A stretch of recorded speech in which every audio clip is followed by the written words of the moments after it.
1절 2절입니다. 로마서 12장 1절 2절 257면에 있습니다.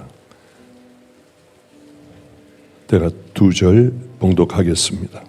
그러므로 형제들아, 내가 하나님의 모든 자비하심으로 너희를 권하노니 너희 몸을 하나님이 기뻐하시는 거룩한 산 제물로 드리라. 이는 너희가 드릴 영적 예배니라. 너희는 이 세대를 본받지 말고 오직 마음을 새롭게 함으로 변화를 받아 하나님의 선하시고 기뻐하시고 온전하신 뜻이 무엇인지 분별하도록 하라. 아멘. 아멘.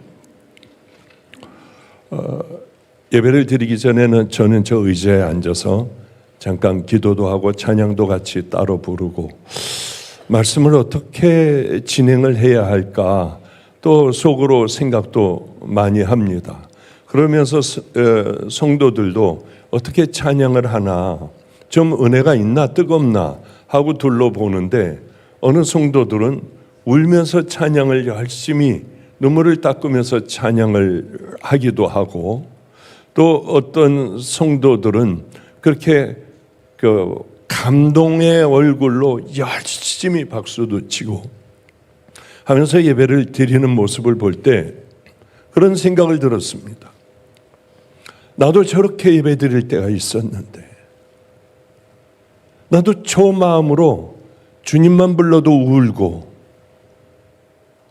이 찬양을 끝내지 못하고 그냥 그렇게 울고만 있었을 때도 있었고, 다른 교회에 저 맨 뒤에가 나 이제 왔으니 내 집을 찾아 그 찬양을 할 때 한없이 눈물도 흘렸는데, 왜 이제는 나이가 이렇게 먹어가니 70이 넘고 이제 70셋 넷 뭐 그렇게 되어 가니 마음도 마르고 신앙도 메말라 버리고 몸도 어딘가 자꾸 이렇게 좀 다운도 되고, 왜 이럴까? 하나님, 저도 저 성도, 울고 있는 저 성도의 마음을 다시 한번 마지막에 한번 허락해 주셔서 저도 뜨겁게 저 성도처럼 하나님을 사랑하게 해주세요. 그러는 기도를 제가 하다가 올라왔습니다. 목사라고 다 뜨겁나요? 목사라고 거룩하게 삽니까? 그렇지 않아요. 어쩌면 어떤 목사들은 평신도보다도 기도 못하고 평신도의 삶보다도 못한 삶을 살아가는 그런 목회자가 왜 없겠습니까? 저부터라도 참 부럽다. 저 성도 부럽다. 나도 저렇게 저대로 돌아갔으면, 아니 머리가 허연데 어떻게 울며 저렇게 찬양을 할까? 저분은 나하고 뭐 나이도 비슷할 것 같은데 안경 벗지 않으셔도 돼요. 그런 생각을 저도 할 거 아닙니까? 그러면 참 깝깝한 마음으로 찬양도 하고 기도도 하고, 또 제 마음이 뜨거워지지 않을 때는 뭐가 문제일까? 어디서부터 내가 그러면은 뭘 바꿔나가야 할까? 아, 그렇구나, 이렇게 해야겠구나. 저 스스로도 제 신앙을 잘 돌보려고 이 일도 하고 저것도 하고 저런 일도 놓치지 않으려 하고, 큐티도 많은 사모들하고 같이 큐티도 하고 우리 아이들하고도 또 큐티도 하고, 여러 방면으로 하여튼 똑바로 하나님을 잘 알면서 가려고 애를 씁니다. 애를 쓰면 쓸수록 하나님에 대하여 나는 아무것도 모르고 있는 사람이구나를 깊이 깨닫게 돼요. 우리는 예배드리며 하나님의 모든 것을 알고 있다고 생각하면 큰 오해 중에도 오해입니다. 저도 요즘에는 많이 배워가요. 하나님은 어떤 일을 하면 기뻐하실까?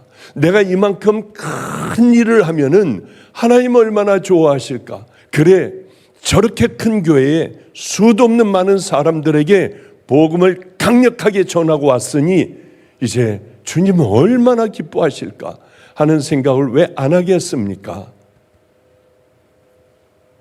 그런데 수많은 예배를 통해서나 남들을 돕는 걸 통해서나 제 가지고 있는 것을 정말 다 이렇게 깨뜨려 없애버리고 이 믿음의 길을 걸어가거나 하여튼, 그런데 이거는 왜 기뻐하셔야 하는데 왜 내 마음에 감동도 없을까? 그런데 의외로 아주 작은 교회, 아무도 보통 목사님도 초청할 수 없는 교회, 이건 기뻐하실까? 하고 달려가 보면 전도사님의 아내가 젖먹이 갓난 아이를 안고 있고, 전도사님은 사회를 보고 그 옆에는 공장에서 일하고 온 듯한 꾸벅꾸벅 계속 졸기만 하는 성도 한 명을 놓고 저를 불러 미안해 어쩔 줄 몰라 하는 거예요. 염려하지 마세요. 저쪽 논 있는데 모텔을 얻어놓았대요. 아니에요, 전 여기에 아는 사람이 있어요. 그 집에 가서 이쪽 오면 늘 잡니다. 너무 좋아요, 전도사님이. 그리고 저는 있는 헌금 다 하고, 그리고는 휴게소에 가가지고 휴게실에 가서 차 안에서 자고 거기서 세수하고 면도하고 그리고 다시 또 집회를 하고, 그렇게 수요일까지 그저 그 한 명, 두 명 놓고 같이 집회를 하고 오는데 돈도 없어요. 뭘 먹고 싶어도 잘 못 먹겠어. 그 톨게이트비도 없어요. 다 주고 왔으니까. 그럴 때 제 마음에 성령님께서 기뻐하심을 분명히 느낄 수 있는 거예요. 그래서 내가 널 사랑한다. 그런 성령님께서 저에게 그런 말씀을 해주시는 것 같아. 얼마나 차를 저쪽에 한참 가다 세우고 얼마나 울었는지요. 휴게소에 들어가 세수하고 그리고 나올 때 되면은 세상이 다 내 것 같은 거예요. 큰 걸 기뻐하실 줄 알았어요. 거길 뒤집어 놓으면은 하나님 행복해 하실 것 같았습니다. 병든 자가 일어나면은 좋아하실 것 같았어요. 그러나 이제는 철이 들어 알아가기 시작을 해요. 리어카를 밀어준 거, 할아버지가 뺏싹 마른 할아버지가 힘들게 언덕길을 올라갈 때 그 밀어준 게 뭐가요? 내게 한 벌밖에 없는 좋은 위에 계시며 코트를 알코올 중독자 쓰러져 있는 사람에게 입혀준 것을 잊지 못하신대. 이런 걸 왜 자꾸 말씀을 드리냐면, 하나님께서 저에 대하여 잊지 못하시는 것은 마가의 다락방 맨 처음에 왔을 때 6명 앉아 있었어요. 5명이가 앉아 있었어요. 이제 이만큼 만들어 놓았으면 하나님 기뻐하시지 않을까? 하나님은 물론 그것도 기뻐하시지만은 가장 귀한 것은 이 가운데 가장 어려운 성도들을 돌보고 눈물을 흘리고 도와주고 함께 일으켜 세워 믿음의 길을 걸어가는 걸 훨씬 더 좋아하신다고 하는 걸 이제야 깨닫는 거예요. 이제야. 하나님의 관심은 크고 화려한 것에 있지 않습니다. 하나님은 작은 것, 버려진 것, 고아, 과부, 나그네, 목마른 자들, 힘들고 고통당하는 자들이요, 그런 걸 좋아하시는 하나님이시지. 우리가 물론 기뻐하세요. 예배 기뻐하세요. 엄청나게 많은 사람들이 모여 주여 삼창을 부리고 하는 것도 기뻐하시지만은 아무도 알아주지 않는 가운데 그저 하나님과 나만이 아는 비밀을 쌓아가는 그 자녀들, 그 종들을 하나님은 마음속 깊이 사랑하시며 그 자녀들까지 축복해 주신다는 것을 이제야 이 늦은 나이에야 깊이 깨닫고 고개를 끄덕거리기도 해요. 로마서 1장서부터 로마서 사도 바울은 이 믿음이라는 게 뭐냐, 천국은 어떤 자들이 가느냐에 대하여 명확하게 분명하게 우리에게 가르쳐 주고 있습니다. 1절서부터 11절까지는 사도 바울은, 여러분 한번 집에 가서 읽어보세요. 구원은 어떻게 받느냐? 오직 예수 그리스도, 하나님의 전적인 은혜로 너희들은 구원을 받는다는 거예요. 그런 얘기를 수도 없이, 너희들이 원가지라 할지라도 쳐내버리는 하나님이신데 곁가지인 너희들은 쳐내버리시지 않겠느냐? 그들의 특권이 아니라 하나님께서 예수 그리스도에게 우리들의 죄를 용서하실 수 있는 특권을 허락하여 주셔서 그분 앞에 우리가 정말 회개만 하면은 안 하는 것, 회개는 다시는 안 하는 것, 이제 아주 귀에 딱지가 붙었을 거 아니에요. 와서 찔끔찔끔 우는 것이 아니라 이제는 그 죄와 싸우고, 이제는 그 죄에서 돌이키고, 이제는 그렇게 또 한 번 내가 이 입술로 범죄하려고 할 때 딱 막아버리고, 아니면은 그렇게 남들에게 마음에 못을 박는 얘기를 하려고 할 때 가서 얼른 내가 잘못했어, 그동안 내가 잘못한 걸 용서해 줘. 바로 이게 회개 아니겠어요? 그리고는 울고 와가지고 똑같이 그렇게 한다면은 과연 이게 회개겠냐고요. 우리는 하나님에 대하여 잘 몰라요. 어떻게 하는 게 회개라고 하는 걸 잘 몰라요. 내 삶을 바꾸는 거예요. 저 사람 예수 믿더니 좋아졌어, 착해졌어. 이게 정말 예수 믿는 걸까요? 그래요? 좋아지는 것, 나아지는 것, 착해지는 것이 예수 믿는 것입니까? 죽는 게 예수 믿는 거예요. 죽고 내가 다시 태어나는 게 예수 믿는 거예요. 그러니 얼마나 괴롭고 힘들고, 나라고 하는 걸 매일 십자가에 못 박지 않으면은 나라고 하는 건 늘 기어 나오잖아요. 어느 틈에든지 또 나와버려요. 방심하고 있으면 또 나와버려요. 어저께 어떤 전도사가, 여자 전도사가 저희 집에 왔어요. 와가지고 그렇게 목말라 해요. 꽃을 놔두고 목사님 갑니다. 야, 그럼 얼른 들어와. 근데 그걸 제가 1시간 후에 나봐가지고 들어와. 못 들어가는데요. 회의하고 바로 뛰어가도 되나요? 그럼 목마르니까 너는 언제든지 와도 돼. 목사님, 와서 항상 얘기하는 게 내가 뭘 버려야 할까요? 뭘 버리면 제가 좋아질까요? 근데 그 교회 담임 목사에게 제가 들은 게 있어요. 쟤는 이걸 버려야 합니다. 쟤는 이걸 버려야 합니다. 그래서 제가 그랬어요. 너는 여자라서 이걸 섬세하게 해놓았구나 하면 얘는 분노하는 거예요. 여자라서? 아니 왜 차별을 하세요? 그래서 너는 여자라고 하는 얘기 때문에 분노하는 거, 그걸 고쳐야 돼. 와, 대박, 우리 목사님 다 알고 계셔. 아니 지네 목사가 가르쳐준 거죠. 어떻게 그렇게 아시냐요? 기가 막힌 얘기를 하나 하더라고요. 비교할 때 아무리 착한 거라도 남자 여자를 비교할 때면 분노의 버튼이 눌러진대요. 누르면 폭발을 하게 된대요. 그가 누가 됐든지 그거하고 싸워봐. 목숨을 걸고 싸워보는 거야. 나오려고 할 때 목사님 맞아요, 전 여자라서 그래요. 여자라서 아름답게 해놨어요. 여자라서 이런 것도 저는 못해요. 이제 앞으로 한번 여자로서 잘해볼게요. 너 그걸 해야 돼. 죽으라고 싸워봐. 나도 여자나 남자나 동등하다고 봐. 여자 목사님들 나 오케이, 난 괜찮아. 나는 그렇게 차별하지 않는 사람이지만은, 그러나 그것이 나왔을 때 네가 분노를 한다면 무슨 놈의 전도사가 저래 그럴 거 아니야. 하여튼 열심히 싸워봐. 목숨을 걸고 싸워봐. 싸우는 거예요. 그게 거듭난 사람들의 모습이에요. 내가 죽어버리고 늘 날마다 주님께서 내 안에서 살아나시는 것, 그게 이제 하나님의 전적인 은혜로 우리는 회개하고 천국 백성이 되었다.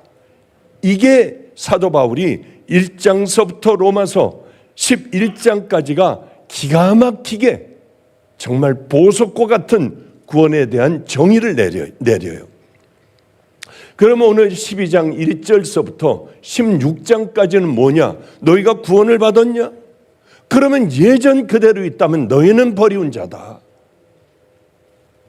이제 구원받은 믿음의 백성이 어떻게 살아가야 할 것인가를 11장서부터 16장까지 써놓는 거죠. 의롭게 구원받은 믿음의 백성은 그대로 있어야 하겠느냐? 그대로 있으면은 구원받은 자가 아니죠. 그것을 저는 가끔 답답하고 갑갑할 때가 있어요. 이렇게 설교를 수도 없이 이 설교만 20여 년을 해왔습니다. 한 25년 했나요? 근데 너무 이상해요. 성도들이 너무 이상해요. 왜 이런 말씀을 들었으면은, 설교에 들었으면은 이제 나가면서 내 삶으로 살아가야 하는데 왜 안 할까? 좋은 설교를 듣고 내 삶은 똑같다. 경험을 제가 많이 해봤잖아요. 저는 남을 뽑아서 봐요. 이 사람은 왜 이럴까? 저 사람은 왜 저럴까? 성도들은 왜 이럴까? 이건 예배예요. 습관된 예배예요. 좋은 얘기 듣고 나가는 것인데 나하고는 상관없어. 저 목사님들이나 전도사님들이나 상관이 있지 내 삶을 고치려고 하지를 않아요. 그건 다른 사람들, 믿음 좋은 사람들이나 그렇게 살아가는 거지. 정말일까요? 그렇다고 하면 여러분 정말 구원받은 여러분 거듭난 자입니까? 천국 갈 자인가요? 저는 절대 아니라고 봐요. 천국 갈 자녀들은 내가 죽고 거듭나고 주님의 말씀으로 잘은 안 되지만은 넘어졌다 일어났다 넘어졌다 일어났다 하며 믿음의 길을 향하여 성령님과 함께 걸어가는 것, 그것이 성도의 생애 아니겠습니까? 주님을 만났다고 하며 더러운 짓들을 합니까? 하나님 싫어하실 그곳에 계속 머뭅니까? 세상이 나를 편안하게 해준다고 아무도 모르는 자리에 가서 머무를 수 있나요? 사도 바울은 그럴 수 없다고 얘기를 해요. 그럴 수 없느니라. 제가 길거리 살던 아이들을 데려오면은 더럽기가 짝이 없어요. 얘네들을 목욕을 시키려고 벗겨보면 속옷이 변투성이로 아예 딱딱하게 굳어져 있어요. 더럽기가 짝이 없어요. 얘네들은 본드를 해요. 돈 주고 돈이 좀 생기면 마약도 해요. 남의 걸 칼 갖고 뺏어요. 빈집을 가서 털어요. 이게 얘네들의 일상이에요. 닦지 않아요. 터미널 같은 데서 잠을 자요. 그런데 애들을 데려오면 다 닦여요. 깨끗하게 닦여요. 그리고 새 옷을 다 입히고 머리도 빨래비누로 몇 번을 감고 또 감고 린스도 샴푸도 수도 없이 많이 해야 떡진 게 갈라져요. 빗으로 긁어내야 하고 그러면 찰랑찰랑한 머리가 됩니다. 이 아이를 이발소에 가서 딱 이발을 시키고 그 다음에는 목욕탕에 가서 이제 본격적으로 물에 푹 담그고 때도 싹 벗겨주기도 하고 나오면은 전혀 다른 아이가 돼요. 이제 이 아이가 이렇게 우리 집으로 들어왔습니다. 이제 이불을 덮고 자기 시작을 하고 우리 저녁 때 되면 예배를 드리고 새벽 되면은 깨워 새벽 예배를 올려 드려요. 그리고 행복하게 밥도 먹고요. 그런데 이 아이들이 나는 안 벗어. 더러운 거 나는 안 벗을 거예요. 왜? 이게 편하고 이게 바로 내 옷이니까. 한 번도 벗어본 적도 없고 빨아본 적도 없으니까 이게 너무나도 편안한 거예요. 이 옷 그대로 입고 있을래? 나 본드 하고 싶어 죽을 것 같아. 그러니까 본드 한 통 가지고 다리 밑에 들어가서 또 본드 하고 기절을 해 있고요. 애들 칼 갖고 가서 애들 거 뺏고 또 본드 하고 도둑질하고 계속 한다면 이 아이는 우리 집에서 살 수 있을까요? 없을까요? 없어요. 그런데 대부분의 아이들이 본드와 자유롭게 사는 것들을 그리워하여 나가서 그 짓을 하더라는 거예요. 그러면 가가지고 넘어져 있는 놈 또 엎어져 있는 놈 얻고 들어와 또다시 시도를 하고 또 시도를 하는 게 제 삶이었던 것 같아요. 꼭 주님이 이러시겠다. 주님이. 그러면서 나는 박보영 목사님의 나는 가족이야. 이렇게 얘기하면 누가 믿어줄까요? 똑같이 그렇게 살면서. 이제 걔는 거듭난 사람이 되어야 해요. 옛날의 그 습관들을 벗어버려야 해요. 그래서 얘네들이 입고 있던 더러운 것들을 한 2주, 1주 지나면 다시 한번 입히면은 걷지도 못해요. 더러워가지고. 이걸 왜 입히냐요? 너 매일 입고 있었던, 몇 년간 입고 있었던 네 옷이야. 더러워요. 토할 것 같아요. 너는 이제 깨끗하게 닦았으니까 본드도 해서는 안 돼. 칼 가지고 남의 것 뺏어서도 안 돼. 도둑질하면 안 돼. 그러면 다시 이런 옷을 입고 있는 그 삶으로 다시 돌아가야 해. 우리 예수 그리스도를 믿는 사람들은 어때요? 그리스도의 보혈로 이제는 깨끗하게 여러분들이 하나님의 씻겨 자녀가 되었다면 어떻게 해야 됩니까? 옛날과 똑같이 살아요? 대부분의 사람들이 10년 전이나 지금이나 그렇게 많은 하나님의 말씀을 들으면서도 똑같이 살아가더라는 거죠. 그럴 때마다 그 아이들이 생각나요. 대부분 다 나가 그렇게 살아가요. 이게 행복하니까. 이게 내 삶이니까. 어쩌면 이렇게 예수 믿는 우리들과 똑같을까? 교회는 나오면서 하나님의 자녀라고 하면서 습관적인 죄 하나 못 버려요. 하나님께서 얼마나 싫어하실까 하는 죄도 못 버려요. 그대로 음란 가운데 있고 볼 것 다 보고 먹을 것 다 먹고 할 얘기 다 하고 가고 싶은 곳 다 가고. 정말 우리가 하나님의 자녀일까요? 주님을 만나니 제일 먼저 제게 오는 게 더럽게 살았던 삶 때문에 고통스러웠어요. 매일 울었어요. 그러면서도 그 하나님께서는 저를 강력하게 만나주셨으면 음란이니 더러움들, 내 습관적인 모든 죄들, 노름들 싹 걷어가셔야 하는데 그건 그대로 남아있더라고요. 주님을 만나 이제 결단을 하고 내 안에는 성령님이 들어와 계세요. 딱 한 번만 하고 싶어요. 그럴 때마다 성령님은 너는 내 종이야. 한 번에 2번이 무너져. 2번에 3번이 무너져. 너는 어느덧 술잔을 기울이고 있을 거야. 그 마음을 주시니까 칼같이 잘라버리고 또 돌아서고 잘라버리고 돌아서고 하는 일들이 얼마나 많았는지 몰라요. 예수님은 병든 자, 건강한 자를 위하여 오시지 않고 병든 자, 나 같은 자를 위하여 오셨구나. 예수님은 의인을 구하러 온 게 아니시라. 죄인, 잘 넘어지는 자, 병든 자, 어떻게 할 수 없는 자들을 구원하려고 오셨구나. 그러나 그렇게 하나님을 잘 믿는다고 하는 세리, 서기관들, 이들을 향해서는 독사의 자식들이라고 욕을 하셨어요. 오늘 너무 은혜로워요. 오늘 본문이 처음 12장 1절. 그러므로 이전까지는 구원은 이렇게 얻는 거야. 그런데 너희들이 정말 구원을 얻었다면은 그러므로 형제들아, 내가 하나님의 모든 자비하심으로 너희를 권하노니 너희 몸을 하나님의 기뻐하시는 거룩한 산 제물로 드리라. 이는 너희가 드릴 영적 예배니라. 하나님의 모든 자비하심으로.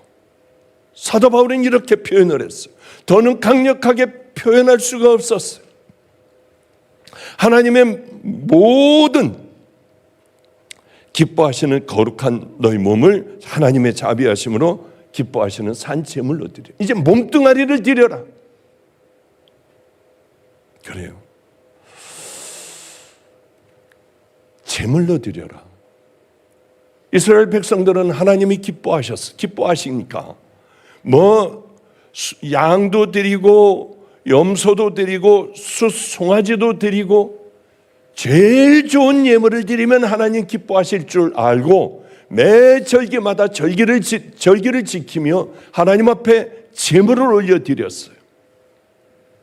하나님은 이렇게 얘기하시잖아요. 나는 숫송아지들, 염소들, 너희들이 가져오는 모든 제물들, 숫소의 피, 나 이거 좋아하지 않아. 너희가 내 앞에 이것을 가지고 나오는데 내 마당만 밟는 거야. 너희들 헛된 제물 가져와야 받지도 않는 재물 가져오지 말아라. 무서운 말씀 아니에요? 왜 그러셨을까? 왜? 너희들은 내 앞에 나올 때 예물을 가져 나와야 한다. 하나님은 재물을 가져 나와야 한다고 말씀을 하셨는데 너희들 헛된 짓 하지 마. 안 받아. 마당만 밟고 돌아가는 거야. 나하고 아무 상관이 없어. 내가 순념소에 피를 좋아하겠니? 왜 이러셨을까요? 다른 거 아니에요. 그 사는 것 보면은 죄 가운데 있고 하나 변화되지 않고 똑같이 살아가면서 재물을 갖다 드리면 안 받는다는 거예요. 여러분의 삶이 하나도 변화되지 않으며 이제 꽉 이 안에 습관적으로 채워진 그 삶을 이렇게 하루하루 살다 보면 곧 주님 앞에 섭니다. 문제는 그 삶을 살아가며 거듭난 삶을 살지도 않으며 나와서 예배를 드리고 있다면 하나님께서는 똑같이 이스라엘 백성들에게 했듯이 넌 내 마당만 밟아. 내가 너희들 가져오는 재물을 받겠니? 헛수고하지 마. 너희들 예배 드리는 거 정말 너희들이 니네 몸과 이 마음과 생명을 다해 내게 드리지 않는다면 다 헛것 아니야. 그러니 우리는 얼마나 많은 세월을 잘못 예배를 드렸겠습니까? 아니에요. 괜찮아. 우리 주님은 우리를 용납하시는 분이에요. 이제서부터 시작을 하면 돼요. 지금서부터 생명을 다해 모든 것들을 다 준비하고 나와 예배를 올려드리면 됩니다. 미가 선지자는 참 좋은 선지자였습니다. 하나님 뭘 드리면 기뻐할까? 내가 천천의 순양을 드려볼까? 만만의 강물 같은 기름을 드려볼까? 내 맏아들을 드려볼까? 뭘 기뻐하실까? 하나님, 나는 하나님 앞에 모든 걸 다 드릴 준비가 되어 있습니다. 미가 선지자는 하나님을 정말 사랑했던 것 같아요. 사람아, 주께서 선한 것이 무엇임을 내게 보이셨나니 여호와께서 내게 구하는 것은 공의롭게 살아라. 인자를 사랑하라. 인자를 사랑하는 것은 아주 자비를 실천하고 신실한 사랑을 하고 인애하고 공률하고 자비로운 이런 것들을 사랑하라. 겸손하게 그리고 주님과 함께 행하는 것. 하나님과 함께 행하는 것이 아니겠느냐. 이게 굉장히 중요한 거예요, 우리에게. 하나님께서는 너 의롭게 살아. 거짓된 삶 말고 너는 정직하고 의로운 삶을 살아.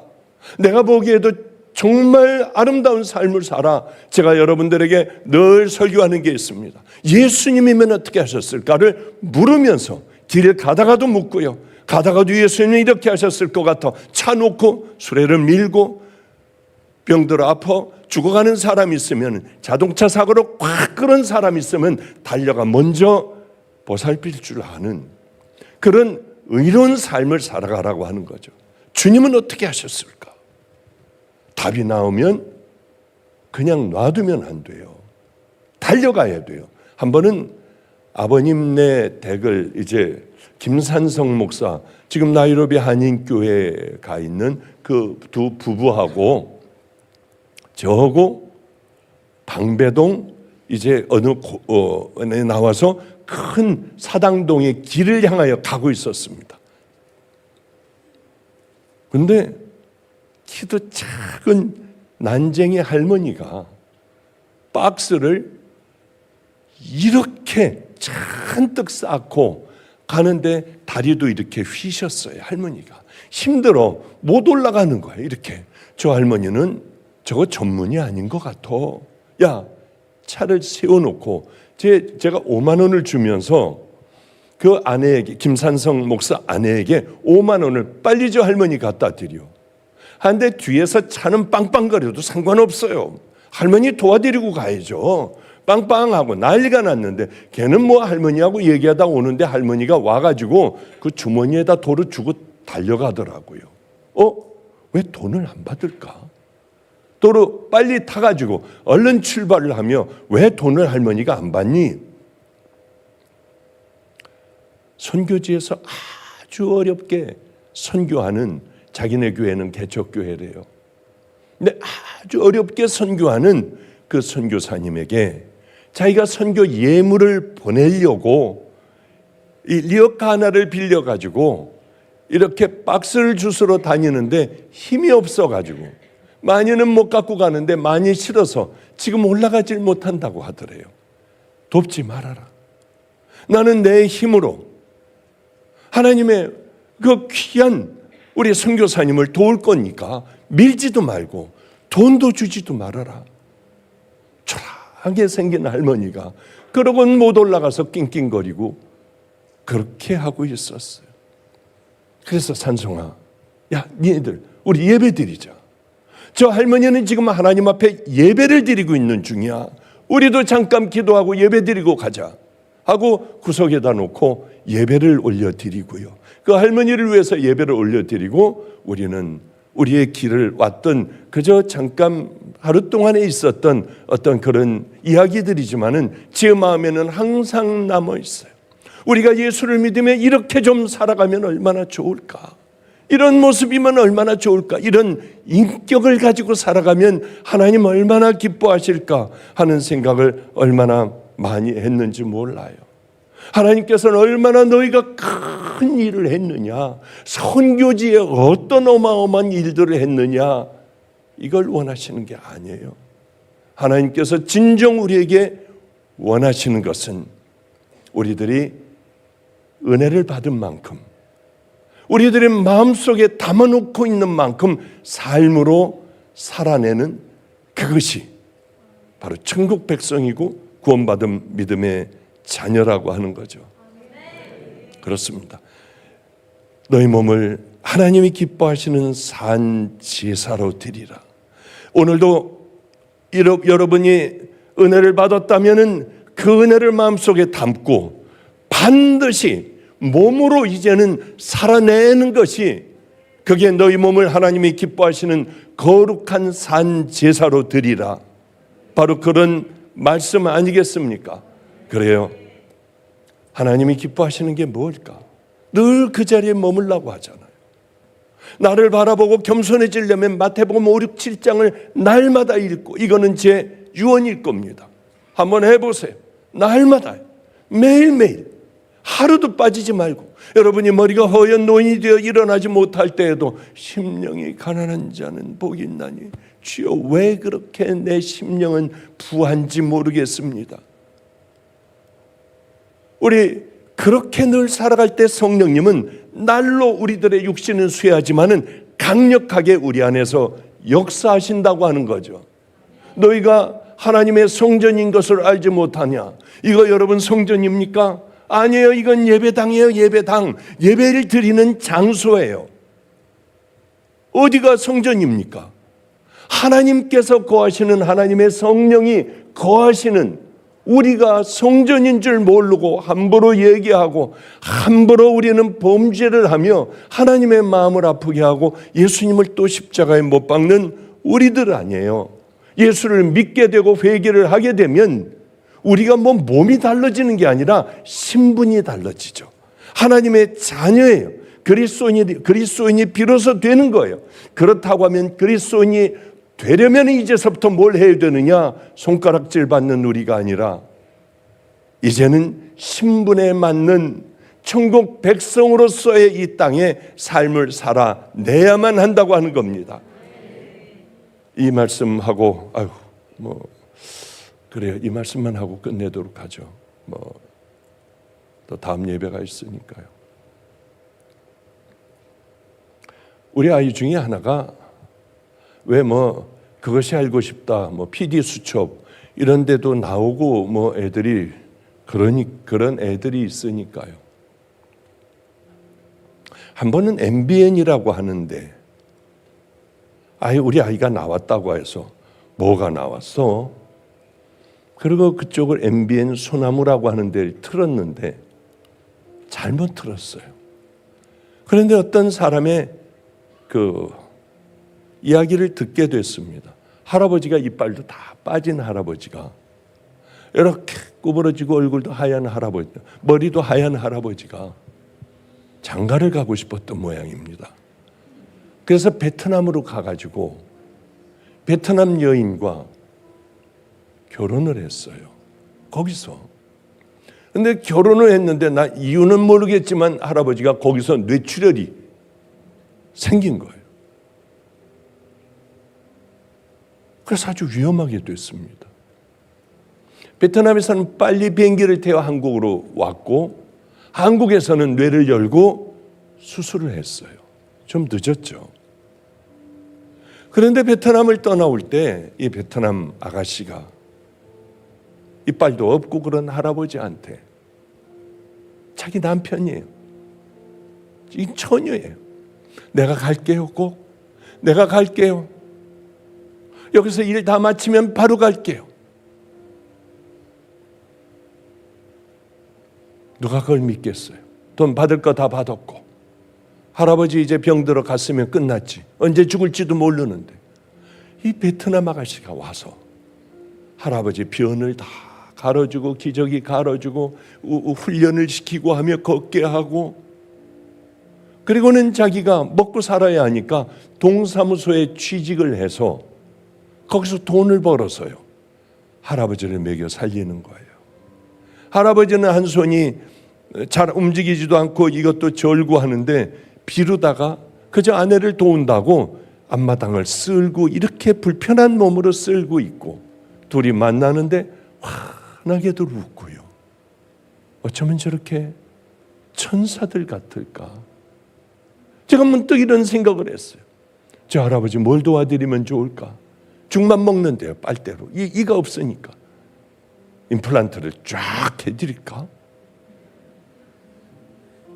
그렇게 예수 믿게 할까? 빨리 찾아가 봐라. 해서 그 할아버지네 강원도 저 용월 어디 그쪽으로 찾아가서 할아버지를 모시고 와 여기서 이빨을 다 해드리고 그 집에 고장난 건 어떻게 된 것 집 수리도 깨끗하게 다 해드리고 할아버지 더 필요한 건 뭐가 있어요? 물론 생활비는 우리가 쭉 대드리고요. 할아버지 또 필요한 건 뭐가 있어요? 베트남 여인 당신에게 필요한 게 뭐가 있느냐? 아마 그때 다 해줬던 기억이 나요. 내 소원은 이게 고맙다면 예수를 믿어야 한다. 그래서 예수를 잘 믿는 그런 가정이 되었던 기억이 있습니다. 나라면 어떻게 할까?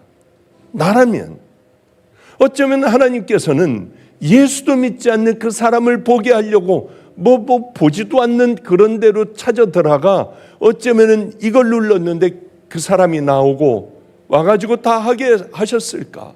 저렇게 아름다운 마음을 가지고 있는 바로 저 가정을 도와라. 그런 의미 아니겠습니까? 얼마나 저는 행복했는지 몰라요. 우리 믿는 사람들은 어떻습니까? 거길 또 나오겠어요? 할아버지 기저귀 갈아주려고? 아닐 거 아니에요.